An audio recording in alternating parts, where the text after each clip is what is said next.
नमस्कार अनि हार्दिक स्वागत छ कमल बजार मिडिया युट्युब च्यानल मार्फत तपाईको माझमा हामी नयाँ नयाँ भिडियोहरू ल्याउँदै तपाईसँग धेरै कुराहरू जानकारी दिँदै जाने क्रममा आज मसँग एउटा विशेष सामग्री तपाईको माझमा प्रस्तुत गर्ने संयोग मिलेको छ र कमल बजार नगरपालिका वडा नम्बर 2 कमल बजारमै एउटा नयाँ कमल बजार पोलिङ क्लिनिक प्राली एन्ड ओजल फार्मेसी सञ्चालनमा आएको छ र कमल बजार पोलिङ क्लिनिकबाट विभिन्न सेवा सुविधाहरू पनि तपाईको माझमा अब थालनी हुँदैछ। केही दिन अगाडिबाट सुरुवात भइसकेको छ, अझै थुप्रै सुरुवात हुने क्रममा छ। यहाँका सेवा सुविधाका विषयमा सँगसँगै यहाँको बारेमा जानकारी दिनका लागि यहाँका सञ्चालक, यहाँका संस्थापक देवेन्द्र सिजापति मसँग हुनुहुन्छ र उहाँसँग कमल बजार पोलिङ क्लिनिकका उद्देश्यहरू के हुन् र यहाँबाट के सेवा सुविधाहरू प्राप्त हुनेछन् त यस विषयमा म उहाँसँग कुराकानी गर्न गइरहेको छु। आउनु सुरु गरौँ मेरा आजका अतिथि देवेन्द्र सिजापतिसँग। स्वागत छ तपाईलाई। स्वागत छ, नमस्कार। यो हाम्रो पोलिक्लिनिकमा यो मिडियाकर्मी हजुरले यो सूचना प्रवाह गर्नको निमित्त आइदिनु भएकोमा म हजुरलाई विशेष धन्यवाद र स्वागत गर्न चाहन्छु। अब यो कमल बजार पोलिङ क्लिनिक तथा ओजल फार्मेसी सुरुवात भयो, यहाँ दूरदराजमा स्वास्थ्य सेवाबाट वञ्चित भएका आम नागरिकलाई केही सेवा दिने उद्देश्यले नै यो सञ्चालनमा आएको छ। अब खासमा कमल बजार पोलिङ क्लिनिकले के गर्नेछ यस विषयमा आम दर्शकलाई बताइदिनुहोस् न। हजुर, विशेष गरी मैले स्वास्थ्य क्षेत्रमा काम गर्न लागेको लगभग करिब 23 वर्ष भयो। यो 23 वर्षको अन्तरालमा मैले के महसुस गरेँ भने स्वास्थ्य एउटा पेसा र व्यवसाय र दोस्रो सेवा को विषय हो। यो स्वास्थ्य क्षेत्र भनेको अति संवेदनशील विषय पनि हो र शिक्षा र स्वास्थ्यलाई चाहिने अहिलेको उसमा हामीले अनिवार्य आवश्यकताको रूपमा यो मानव समुदाय र समाजमा जरुरी चिज पनि हो। त्यसले गर्दाखेरि मलाई के महसुस भयो भने मैले यो हाम्रो विशेष गरी हाम्रो समुदायमा मानिसले अलि आर्थिक सम्पन्नता भइसकेपछि सहर केन्द्रित हुने जुन परिपाटी छ, मैले जहिले पनि के सोचेँ भने मैले गाउँलाई मैले आफ्नो मसँग थोरै सेवा सुविधा सम्पन्न जीवन जिउनुभन्दा पनि जो मान्छेहरू जसले हामीलाई अपेक्षा गरेका छन्, जसले सामान्य एउटा गाडीको भाडा तिर्न नसकेर पनि आफ्नो जीवनको मृत्युवरण गर्न पर्ने अवस्था आइरहेको छ, यो क्षमता आर्थिक रूपले सम्पन्न भएका मानिसहरू त जे जसरी पनि यातायातका भौतिक साधनहरूको प्रयोग गरिकन पनि सुविधा सम्पन्न ठाउँमा जान सक्ने हैसियत राख्छन्। तर हाम्रो गाउँघरका कतिपय मानिसहरू यस्तो अवस्थाका छन्, सामान्य सिटामल, सामान्य ज्वरो, सामान्य चाहिने झाडपाखालाको उपचार नपाइकन पनि मर्नुपर्ने अवस्थाबाट ग्रसित जनजीवनलाई देखेँ, भोगेँ। स्वभावैले म पनि एउटा सामान्य किसान र गरिब परिवारमा जन्मे हुर्केको कारणले गर्दाखेरि मैले जीवनको जहिले पनि त्यो वर्ग, त्यो समुदाय, ती मानिसहरूको सेवा गर्नुपर्छ भन्ने सोच लिएँ र मैले आफूले मेरो व्यक्तिगत जीवनलाई जागिर, नौकरी वा अरू दिशातिर भन्दा पनि यो सेवाकै रूपमा मैले यत्रो 23 वर्ष काम गरेँ। र फेरि पनि मैले के देखेँ भन्दाखेरि हजुरको कमल बजार एउटा सम्भावना बोकेको ठाउँ छ, तर पनि यहाँ चिज छैन। मानिसहरूले अहिले सबै हाम्रो क्षेत्रलाई राजनीतिको रूपमा मात्रै चाहिने हेर्ने अनि सेवा सुविधाका कुराहरूमा चाहिँ तपाईँको त्यतातिर ध्यान नजाने त्यस्तो कुरो। त्यसले गर्दाखेरि यो ठाउँमा हामीले यो वरिपरिको जो सेन्टर छ, जति पनि समुदाय छ, उनीहरूलाई स्वास्थ्यको लागि सामान्य उपचारको निम्ति पनि टाढा टाढा जानुपर्ने, सामान्य चिजहरू गर्न, सामान्य एक्सरे गर्न, सामान्य चेक जाँच गर्नको निमित्त पनि टाढा पुग्नुपर्ने स्थिति जो छ, त्यसबाट चाहिने सुविधा दिनुको निमित्त हामीले एउटा अभियान, एउटा मिसन सञ्चालन गरेका छौँ। यहाँ यस क्षेत्रका सबै प्रबुद्ध व्यक्तित्वहरू, राजनीतिक कर्मीहरू, समाजसेवीहरू, सबै धर्म, पेसा, जातिसँग आबद्ध जनसमुदायबाट हामीले के आशा गरेका छौँ भन्दाखेरि मानिसले सोचे भने जस्तै अब यहाँ पुरै आर्थिक रूपमा मानिसहरूलाई शोषण गर्नको निमित्त होइन, सेवा दिनको निमित्त र काम गर्ने क्रममा अब पेसा व्यवसाय त त्यो हुन्छ नै। अनि त्यो सोच लिएर हामी यसरी आएका छौँ। हाम्रो उद्देश्य भने के छ त भन्दाखेरि हामीले परस्पर रूपमा हाम्रो विधान नियमावली हामीले यहाँ छ हामीसँग। हामीले यसलाई सामान्य एउटा क्लिनिकको रूपमा दैनिक औषधि मूल्य बेचबिखन गर्ने मात्रै नभइकन हामीले यसलाई एउटा हस्पिटलको रूपमा, भविष्यमा अस्पतालकै रूपमा र नर्सिङ होम र यो नर्सिङ होमसँग सम्बन्धित जो नर्सिङ विषयसँग सम्बन्धित चाहिने कलेजको स्थापना गर्ने हाम्रो त्यो लक्ष्य छ र त्यो हामीले अनुमति लिएका छौँ। हामीले बिपिएच, बिडिएस, बिएससी नर्सिङ, याचे अनि डी फार्मेसीसम्मको पढाइको अथोरिटीसम्म हामीले लिएको छ। यो हामीसँग त्यो हामीले बनाएका छौँ र भविष्यमा हाम्रो छोराछोरीले नभए पनि हाम्रो तपाईँको भविष्यको सन्ततिले यही ठाउँमा पढ्न लेख्न, कमलाजार पनि यस्तो चिज छ है भन्ने किसिमले हामीले गौरव गर्न लायकको संस्था बनाउने हामीले सोच लिएका छौँ। यसमा सबै तपाईँहरूको यहाँको समुदायको सहयोग बिना हामी त्यो अगाडि बढ्न सक्दैनौँ। मैले ठुलो आशा लिएको छु। अब अहिले सुरुवातका क्रममा यहाँबाट के सेवाहरू पाउने छन् आम सेवाग्राहीहरूले, दर्शकहरूले हेरिरहनु भएको छ, मलाई भनिदिनुहोस् न। हामीले प्रारम्भिक रूपमा दैनिक हामीले 24 घण्टा इमर्जेन्सी सेवाहरू दिने कुराहरू छ। हामीले अहिले हाम्रो बिहान बेलुका हाम्रो डाक्टर साहबसँग एमबिबिएस डाक्टर साहबले चेकअप गर्नुहुन्छ बिरामीलाई। त्यसपछि हामीले भिडियो एक्सरे, इसिजी अनि सादा एक्सरेदेखि लिएर दाँतका सबै सम्पूर्ण उपचारहरू, ल्याबका सेवा सुविधाहरू दिने क्रममा छौँ। यो वर्षातको कारणले गर्दाखेरि मौसमको समस्या र सबै कुराहरूले अहिले हामीले सबै चाहिने सामग्रीहरू तत्काललाई केही मेसिनरी चिजहरू, यन्त्र उपकरणहरू तत्काललाई चाहिने हामीले आजको भोलि नै त्यो उपलब्ध गराउन अलिकति असमर्थ छौँ र हामी यो प्रक्रियामै छौँ। यसको निमित्त हामीलाई केही 1 महिनासम्म लाग्न सक्छ र फेरि हामीले के गरेका छौँ भन्दाखेरि दक्ष र अनुभवी हाम्रो विशेषज्ञ डाक्टरलाई 24 घण्टा यहाँ राख्ने हामीले योजना बनाइरहेका छौँ र त्यसको खोजीमा छौँ हामी। भने जसो उपलब्धिहरू दुर्गम ठाउँमा आउन मान्दो रहेछन् मान्छेहरूले, त्यसका निम्ति पनि हामीले जतिसुकै मेहनत मतलब जति गर्नु पऱ्यो भने अथक परिश्रम गर्नु पऱ्यो भने हामी त्यो अभियानमा छौँ। हामी डाक्टर साहबको खोजीमा छौँ। सकेसम्म छिटै हामी विशेषज्ञ डाक्टरद्वारा यहाँको सबै चेकजाँच गराउने योजनामा छौँ। अब यो कतिपय सहर केन्द्रित भएर सञ्चालनमा आएका मेडिकल ठुला पोलिक्लिनिकहरू अलि बढी नै तपाईँको खर्चिलो हुनुपर्ने, बढी नै त्यहाँ सेवाग्राहीबाट लुट्नका लागि बस्या हो कि भन्ने जनगुनासो के एक खालको त्यो छ। तर अब तपाईँले यहाँ यो कमल बजार पोलिक्लिनिक एन्ड ओजल फार्मेसी सुरुवात गरिराख्दा यहाँका आम नागरिकले सुपथ मूल्यमा सेवा पाउने विशेष त कसरी दिलाउन चाहनुहुन्छ? पहिलो कुरो त मैले जुन अघि भने मेरो चिजहरू, उद्देश्यहरू, कुराहरू, यसमा विश्वास गर्नु पर्यो। सबभन्दा ठुलो कुरो विश्वास नै हो। मानिसले एकअर्कालाई विश्वास गर्न सकेन भने र अविश्वास आशंकाहरू उत्पन्न गर्दै गयो भने मानसिक रूपमा मानिस विकृत पनि हुन्छ। मैले भने नि, म आफ्नो व्यक्तिगत जीवनलाई सुखमय बनाउन र मेरो बालबच्चा, मेरो परिवारलाई मैले सुखी बनाउनको निमित्त भौतिक सुविधा साधन स्रोत सम्पन्न गराउनको निमित्त म नेपालको कुनै पनि सहरमा बस्न सक्छु, म त्यो ल्याकत राख्छु। तर पनि मैले यो ठाउँमा मैले किन केन्द्रित भएँ होला हैन? मैले गाउँलाई, आफ्नो चाहिने दुर्गम ठाउँलाई मैले यो काम गर्नुपर्छ भन्ने किन सुरुवाती गर्न खोजेँ होला? यसको निमित्त यसैमा विश्वासहरूले के गर्नु पर्यो भन्दाखेरि यदि म पैसा कमाउने नै धेरै उद्देश्य भयो कुनै पनि ठाउँमा लगानी गर्न सक्छौँ हामी। व्यवसायको स्वास्थ्य क्षेत्रमा मैले किन लगानी गरेँ होला भन्दाखेरि त्यो पीडा मैले देखेँ कि मैले भोग्छु मान्छेलाई प्रत्यक्ष रूपमा। मैले 23 वर्षसम्म सेवा काम गर्दै जाँदाखेरि हाम्रो नेपालको धेरै डक्टरहरूकोबाट मैले प्रेरणा लिएको छु। मैले डाक्टर रामप्रसाद उप्रेतीलाई मैले असाध्यै उहाँबाट मैले प्रेरणा लिएको छु, जो अहिले उहाँ चाहिँ हाम्रो कर्णाली विज्ञान प्रतिष्ठानमा आउनुभएको छ। र मैले डाक्टर साहब गोविन्द केसी सरबाट मैले उहाँबाट म ठुलो प्रेरणा लिएको छु। हामीले सेवा पनि गर्नुपर्छ। मानिसहरू विरोधको निम्ति विरोध गर्छन्, त्यो संस्कृतिको हामीले अन्त्य गर्नुपर्छ। असल काम, प्रतिभा, क्षमता र चाहिँ तपाईँको राम्रो काम गर्ने सोच विचार भएका मानिसहरूलाई जबसम्म हामीले मूल्याङ्कन सही ढङ्गले गर्न सक्दैनौँ, हामीले असल र खराब जबसम्म चिन्न सक्दैनौँ, तबसम्म हामी भ्रममै हुन्छौँ, मानसिक रूपमा विकृत हुन्छौँ, हामी चाहिने हाम्रो चेतनाको स्तर बढ्दैन, तबसम्म हामी त्यो गलत र सही छुट्याउन सक्दैनौँ नि।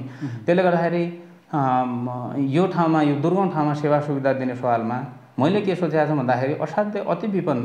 सुरुमा हामी पनि सिक्दैछौँ।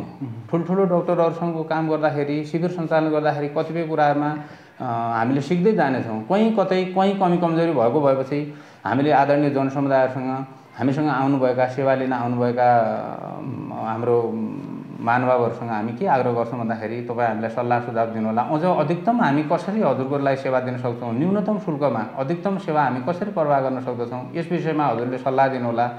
राजनीतिक रूपमा आग्रह पूर्वाह नगरिदिनु होला। कोही कसैको विचार, वर्ग, जाति भाषा तपाईँको आस्था विचार मिलेन भने पनि यो स्वास्थ्यको सेवा भनेको हामी तपाईँ सबैलाई चाहिने चिज हो, हामी तपाईँहरूलाई सबैलाई चाहिने चिज हो। गाउँमा सेवा दिने उद्देश्यले आएको चिजलाई हामीले अधिकतम रूपमा तपाईँले असल बनाउनेतिर प्रेरित गर्नु होला हामीलाई।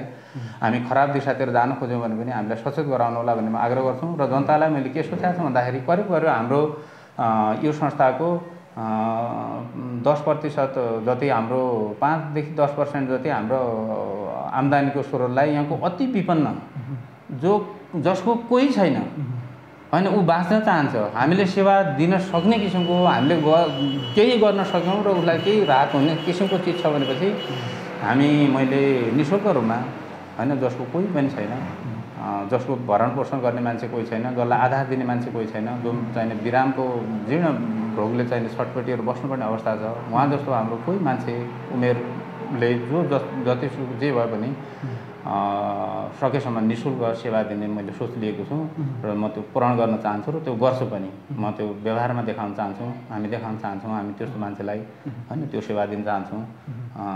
र मैले फेरि पनि के भन्छु भन्दाखेरि हामीलाई टिका टिप्पणी गलत दिशातिर मोड्नुभन्दा पनि कसरी तपाईँहरू होइन यहाँको समुदायले म एउटा तपाईँको दाजु, तपाईँको भाइ, तपाईँको छोरा, तपाईँको मान्छे, तपाईँ माझ यो सपना लिएर आएको छु। मैले यहाँका थुप्रै साथीहरूसँग हाम्रो मान्छेहरूसँग आर्थिक रूपमा अति सम्पन्न छन् होइन, जसले त्यो जति पनि चाहिँ तपाईँको लगानी गर्न सक्छौँ। उहाँहरूसँग मैले 5-7 वर्षदेखि यो कुरो गरिराखेको थिएँ। हेर्नुहोस्, हामी गरौँ, हामीले हाम्रो ठाउँमा गरौँ, हामीले हाम्रो ठाउँमा गरेनौँ भने कसले गर्छ? कहाँको मान्छेले गरिदिन्छ त? होइन, मैले मेरो ठाउँलाई गरेन भने कसले गर्छ? अनि बुझाए मान्छे हामी बाहिर सहर केन्द्रित भयौँ भने सोझा मान्छेहरूको मात्रै गाउँमा जमात बस्छ र उसले गर्ने त्यही नै हो, अरू के गर्न सक्छ? अनि त्यो उद्देश्यले मैले के गर्न खोजेको छु भन्दाखेरि अनि हामी बुझेका मान्छेले सहर केन्द्रित करोडौँ रुपियाँका घर बङ्गाला बनाउनु भन्दा पनि यो हाम्रो त्यसै पनि यो धरती त्यसै चाहिँ तपाईँको एउटा चाहिँ स्वर्ग जस्तो सुन्दर चाहिने यो ठाउँलाई सबै सेवा सुविधा दियौँ भनेपछि शिक्षाका कुराहरू, स्वास्थ्यका कुराहरू, त्यसपछि गएर अरू संसारका कुराहरू, अरू सेवा सुविधाका भौतिक विकासका कुराहरूतिर हामी अगाडि बढ्यौँ भनेपछि भोलि चाहिँ तपाईँको हाम्रो यहाँ यो अछाम जिल्लाको यो कमलबजारका 10वटा वडा मात्रै होइन कि नेपाल अधिराज्यका 77 जिल्लाबाट कमलबजार एउटा हब बनोस् होइन। भविष्यमा हामीले यो कमलबजार विज्ञान प्रतिष्ठान किन नबनाउने त? यो दिशातिर आजबाट हामीले सुरु किन नगर्ने होइन? यसले कसले गर्यो यो सुरु? यत्रो फुच्चे मान्छेले पनि यस्तो भन्छ भन्ने सोच होइन। तपाईँ हामीलाई अझ प्रेरणा दिनुहोस्, हौसला दिनुहोस्, हामीसँग त्यो चिज छ होइन। हामीले हाम्रो गाउँ बनाउने यही सपना देख्ने हो। एउटा मान्छेले सामान्य चाहिने ठुल्ठुलो बृहत चाहिँ योजना बनाउँदाखेरि सामान्य सपना देखाउँछ होइन। संसारलाई चाहिँ तपाईँको विश्वलाई जितेको अङ्ग्रेजलाई अनि अनसन बसेर धपाउन सकिन्छ र भारतलाई स्वतन्त्र गराउन सकिन्छ भन्ने सपना बनाउने महात्मा गान्धी, त्यो सम्भव हुन्छ भने हामीले कमलबजारको ठाउँमा किन नबनाउने? हामीले स्वास्थ्यको हस्पिटल किन निर्माण गर्ने त? प्रसङ्गवश तपाईँ कमलबजार नगरपालिका वडा नम्बर 3 को स्थायीवासी पनि हुनुहुन्छ। यो ठाउँको लागि यो गाउँमा के गर्नुपर्छ भन्ने सोच उद्देश्यका साथमा तपाईँले जसरी यो कमलबजार पोलिक्लिनिक एन्ड ओजल फार्मेसी सुरुवात गर्नुभएको छ, यो कसरी सम्भव भयो? यहाँको पनि केही न केही त पृष्ठभूमि छ, कसरी स्वास्थ्य सेवासँग जोडिनु भयो? आफ्नो बारेमा पनि थोरै केही बताइदिनुहोस् न। मेरो यो स्वास्थ्य क्षेत्रसँग मैले सानोमै एउटा मेरो विचारमा के आएको थियो भन्दाखेरि मैले अब म 4-5 महिना करिब थिएँ होला, मेरो बुवा बित्नुभयो। उहाँको उमेर त्यतिखेर 40 वर्षको रहेछ। मैले अहिले पुग्दाखेरि उहाँलाई करिब ग्यास्ट्रिक बिग्रेर अल्सर भएको थियो होला। मैले आमाले भन्नुहुन्थ्यो उहाँको यस्तो समस्या थियो भनेर। त्यसभन्दा पछाडि मेरो 13 वर्ष उमेरमा मेरो दिदी बित्नुभयो। म थाहा पाउँदैन थिएँ। उहाँलाई अहिले मैले बुझ्दाखेरि रिमेटिक फिभर भन्ने समस्या रहेछ। त्यसभन्दा पछाडि मेरो काका बित्नुभयो। हेर्नुहोस्, उहाँले त्यतिखेर भारतको हैदराबादमा घरैहरू जोड्नु भएको थियो। 30 वर्षको उमेरमा उहाँ टाइफाइड बिग्रेर बित्नुभयो। त्यतिखेर अब हामीले ज्वरो आउने, उहाँलाई धेरै ठुलो ज्वरो होइन, अब यो भूत लाग्यो, देउता लाग्यो भन्ने कुराहरू भयो। त्यो गर्दा गर्दै उपचार थिएन। अनि त्यसपछि मेरो एकजना भाइ असाध्यै मैले माया गर्ने 8 कक्षासम्म पढेको मेरो कान्छो बाबु छोरा, त्यो टाइफाइड बिग्रेर मेनिन्जाइटिस हो। हेर्नुहोस्, त्यसलाई म अहिले पनि झल्झली सम्झन्छु। ज्वरो आउने होइन, हामी गाउँघरमा तुर्की पढ्यो भन्ने के त्यस्तै उपचार गर्ने, पछि त्यो मान्छे बौलाउने स्थिति बन्यो। अनि त्यसरी बित्नुभयो। यसरी थुप्रै मेरो परिवार लाई तपाईँको सामान्य उपचारको सम्भावना नभएर पनि गुमाएको अनुभूति मैले म 8, 9, 10 कक्षा पढ्दै गर्दाखेरि मैले देखेँ, भोगेँ, सुनेँ। त्यसो भनेपछि मैले स्वास्थ्य क्षेत्रमा प्रवेश गर्नुपर्छ भन्ने मलाई लाग्यो हेर्नुहोस्। अनि हामीलाई आर्थिक रूपमा पनि ती समस्या हुने र अब अगाडि त्यस्तो किसिमको सल्लाह सुझाव दिने हुन त हामीसँग धेरै हाम्रो असाध्यै ठुलो यहाँको हाम्रो अछामको केन्द्रकै नेतृत्व गर्ने लिडरहरू पनि हुनुहुन्छ राजनीतिक रूपमा। तर पनि हामीलाई प्रेरणा दिने मान्छेको चाहिँ तपाईँको अलिकति समस्या र लगानी गरिदिने मान्छे नभएको हुनाले मैले स्वास्थ्य क्षेत्रको आधारभूत सेवा त कमसेकम मैले यो ज्ञान लिनुपर्छ भन्ने सोच गरेँ। त्यसले गर्दाखेरि मैले 2054 सालमा टिकापुरमा चाहिँ सिएमए पढेँ हेर्नुहोस्। त्यसपछि मैले 55 मा म लगभग हामी 80 जना थियौँ, त्योको हामी 3 जना टप विद्यार्थी हो। अनि त्यसभन्दा पछाडि मैले काठमाडौँमा चाहिँ आफ्नो सर्टिफिकेट लिन गएँ। त्यहाँ एउटा नर्सिङ कान्तिपुर अस्पताल प्रणाली हस्पिटल प्रणाली भन्ने थियो, अहिलेको हाम्रो नयाँ बानेश्वरको यो संसदीय भवन छ त्यसको सामुन्ने नै थियो। म अहिले धेरै वर्ष भयो त्यहाँ गएको छैन, हेरेको छैन। मैले लगभग 6-7 महिना त्यहाँ पनि काम गरेँ। अनि कोहलपुरमा मैले त्यो केही महिना चाहिँ मैले त्यो केही सिप अध्ययन गरेँ। त्यसभन्दा पछाडि बिस्तारै द्वन्द्वको कारणले गर्दाखेरि 4-5 वर्ष त्यतिकै घरमा बस्नुपर्ने अवस्था आयो। र पछि मैले फेरि मैले त्यहीँ गाउँमा टुनिबरमा चाहिँ तपाईँको यो मेडिकल स्थापना गरेर काम गर्ने अवसर पाएँ। त्यसभन्दा पछाडि हाम्रो लगभग 63-64 सालतिर झाडापखालाको महामारी फैलियो।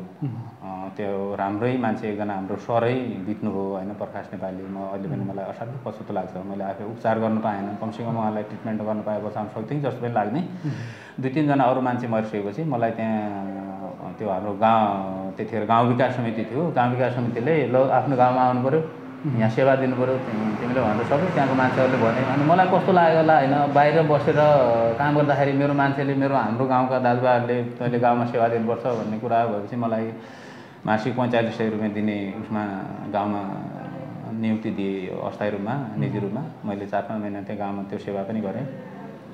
पछि त्यहाँ अर्को एकजना अस्थायी मान्छे आउनुभयो। मैले यो जागिरको दिशातिर कहिल्यै लागेन। अहिले मलाई कहिलेकाहीँ पछुतो पनि लाग्छ, मैले यदि सरकारी जागिर खानु पर्थ्यो कि त कतै। तर पनि मलाई के गौरव छ भने म स्वतन्त्र छु, मैले आफ्नो ढङ्गले काम गर्न पाएको छु भन्ने भयो। अनि त्यसभन्दा पछाडि मैले त्यहाँ गाउँमै क्लिनिक राखेँ हेर्नुहोस् होइन, राखेँ। मैले जनताको विश्वास दिलाउन सकेँ। केही फटाहा गर्ने मान्छेहरू हुन्छन्, मलाई त्यो सबभन्दा दुःख के लाग्छ भन्दाखेरि मानिसको तपाईको जबसम्म हामी मानिसको ज्ञान विवेक उसको क्षमता उसको बुद्धि उसको सिपको कदर गर्दैनौँ नि तबसम्म केही बन्दैन कि कोही राजनीतिक कर्मीले पनि समाज बदल्दैन। तपाईँ जहिले पनि तपाईँ आग्रह नगर्नुहोस्, तपाईँ जाति नहेर्नुहोस्, तपाईँ राजनीतिक सिद्धान्त पार्टी नहेर्नुहोस्, आस्थाले कोही विचार राख्ला तर पनि ज्ञान र सिप भएको मान्छे त हाम्रो पूजनीय हो नि। बुझ्नु भएन? ज्ञान र सिप गर्ने मान्छे हामीलाई दैनिक जीवनमा आइपर्ने सेवाका सामग्रीहरू उत्पादन गर्ने मान्छे पनि हामीले पूजा गर्न लागेको मान्छे हो। जबसम्म त्यो वर्ग त्यो चिजलाई हामीले सम्मान गर्दैनौँ नि तबसम्म त्यो परिवर्तन हुँदैन। अब त्यसले गर्दाखेरि एकछिन सर म टुङ्ग्याउँदैछु, ठिक छ। अनि त्यत्रो काम गर्दै गर्दै जाँदाखेरि त गाउँको एउटा केही वर्ग त अलिकति त तपाईँको गाउँघरमा पनि हुन्छ नि त एलिट वर्गहरू, सोच विचार राख्ने मान्छेहरू, उनीहरूले नचाहे पनि मलाई यो देवेन्द्र सेवावतीलाई उपचार गराउन नचाहे भने उनको आमाले उनको बुवाले उनको दाइले उनको श्रीमतीले मान्दैनन्। उसलाई देखाउनुपर्छ अनि मात्र मलाई सम्झाउँछ भन्छन्। हुन त म त्यति ठुलो केही पनि होइन, तर मैले मानिसको मनोविज्ञान जुन जितेँ होइन, जो मैले उहाँहरूको जुन चिजहरू त्यो विश्वास जितेँ। अनि त्यसपछि मलाई गाउँ छोड्नै मन नलाग्ने। गाउँ बाहिर जान भनेपछि म हुन त मानिसहरूले त्यो कमाइको दृष्टिकोणले ओ यस्तो धेरै कमायो होला गाउँमा के हुन्छ र होइन हजुर सर होइन त्यो, तर पनि मलाई मान्छेहरूले त्यो सानो चिज त्यो आफ्नो पटुकामा बाँधेर ल्याउँछन् लुगाएर मलाई दिन्छन्। अनि त्यो कति प्रेम हुन्छ भन्दाखेरि त्योभन्दा ठुलो अरू केही देखेन। म त्यो मेरो अहिले लगभग 40-45 लगभग करिब मेरो उमेर भइसक्दाखेरि पनि मैले केही देखेन। मैले आफ्नो जीवनको भौतिक सुविधा मतलब भौतिक सेवा सुविधा लिने अवस्थामा त गाउँमा बसेँ भने म त अब बुढेसकाल लगभग हामी त्यो एक प्रकारको जीवनको उत्तरार्धको चरणमा छौँ। यति बेला अब सेवा गर्ने समय नै हो उसरी पनि। अनि मैले एउटा संस्था स्थापना गर्नुपर्छ भन्ने 2-4 वर्षदेखि मेरो त्यो थियो र अहिले करिब यो सोच सफल भएको छ भन्ने मलाई लाग्दछ। तर पनि जबसम्म हामीले हजुरहरू सबैले हामीलाई आपनत्व दिन सक्नुहुन्न र मैले तपाईँको सेवामा समर्पित बन्न सक्दैन तबसम्म त यो छैन सर होइन। अब यो एउटा पुण्य काम पनि हो होइन, स्वास्थ्य क्षेत्रमा लगानी गरेर एउटा दूरदराजका गाउँ ठाउँका मान्छेहरूलाई सेवा दिनु, यो उद्देश्य यहाँको सेवाभाव सम्मान योग्य छ। र हाम्रो कमल बजार मिडिया प्रणालीद्वारा सञ्चालित कमल बजार मिडिया युट्युब च्यानल मार्फत पनि तपाईँको यो कार्यलाई धेरै धेरै सफलताको शुभकामना दिन चाहन्छौँ। र हामी जाँदा जाँदै अब यो छोटो कुराकानीबाट बिदा माग्ने समय भएको छ। फेरि पनि कुनै दिन प्रसङ्गवश अझै पनि जोडिउँला। तर अब यो सुरुवाती चरणमा केही दर्शकलाई जानकारी होस् भन्ने पनि हो, र यो तपाईँको विचारहरू जो सुन्न पाउनु भएको छ, यो महत्त्वपूर्ण कुराहरू पनि आएको छ। जाँदा जाँदै यहाँलाई केही भन्नै मन लागेको कुरा चाहिँ छ भने छोटकरीमा भनिदिनुहोस् न। ठिक छ, म विशेष गरी हाम्रो हजुरको मिडिया प्रणालीलाई फेरि पनि म धन्यवाद दिन चाहन्छु र हजुरलाई पनि म धन्यवाद दिन चाहन्छु। हाम्रो संस्थाको तर्फबाट र मेरो व्यक्तिगत तर्फबाट हजुरलाई धेरै धेरै धन्यवाद छ। फेरि आउँदै गर्नुहोला। म आदरणीय जनसमुदायलाई हाम्रो सेवा गराइलाई के आग्रह गर्छु भन्दाखेरि यो तपाईँहरूकै चिज हो, मैले व्यक्तिगत रूपमा मात्रै छैन।